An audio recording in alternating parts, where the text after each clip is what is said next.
রবীন্দ্র পরিষদের আয়োজনে আজ 25শে বৈশাখ সকালে সার্বভৌম কবি রবীন্দ্রনাথ ঠাকুরের জন্মজয়ন্তী পালিত হচ্ছে।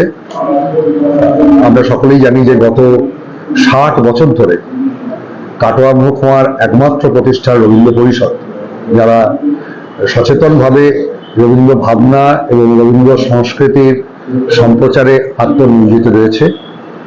সেই পরম্পরার ধারাবাহিকতায় আজ সকালে প্রভাতী অনুষ্ঠানে আমরা রয়েছি কাটোয়া রবীন্দ্র ভবনে। গত 1 মাস ধরে রবীন্দ্রনাথের কবিতা, রবীন্দ্র গান, রবীন্দ্র জীবন ও সাহিত্য বিষয়ে যে প্রশ্নোত্তর প্রতিযোগিতাগুলো অনুষ্ঠিত হয়েছিল, তার সফল প্রতিযোগীদের আজ এখানে পুরস্কৃত করা হচ্ছে এবং একই সঙ্গে থাকছে তাদের অনুষ্ঠান।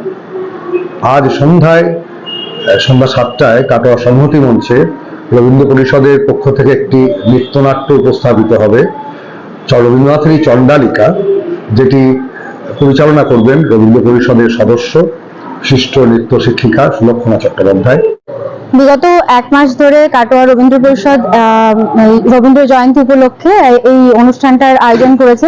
বিগত 1 মাস ধরে বিভিন্ন কম্পিটিশন হচ্ছে, প্রচুর কবিতা, আবৃত্তি, সমস্ত কিছু হয়েছে। প্রচুর ছাত্রছাত্রী এখানে প্রতি বছরই অংশগ্রহণ করে এবং এবছরও তাই হয়েছে।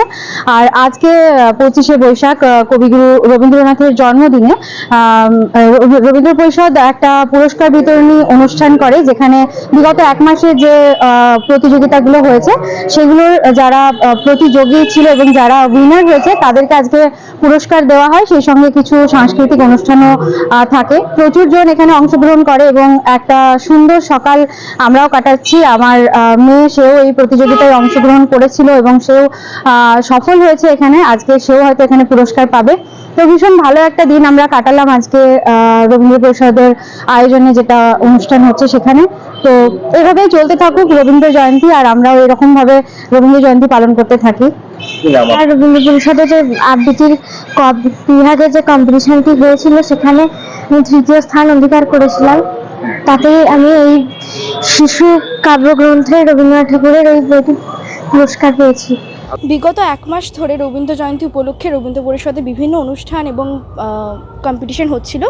আজকে সেখানে পুরস্কার বিতরণী অনুষ্ঠান ছিল, আর আমি এখানে কুইজ কম্পিটিশনে ফার্স্ট হয়েছিলাম, আমাদের গ্রুপটা, সেটারই পুরস্কার নিতে আজকে এখানে এসেছিলাম।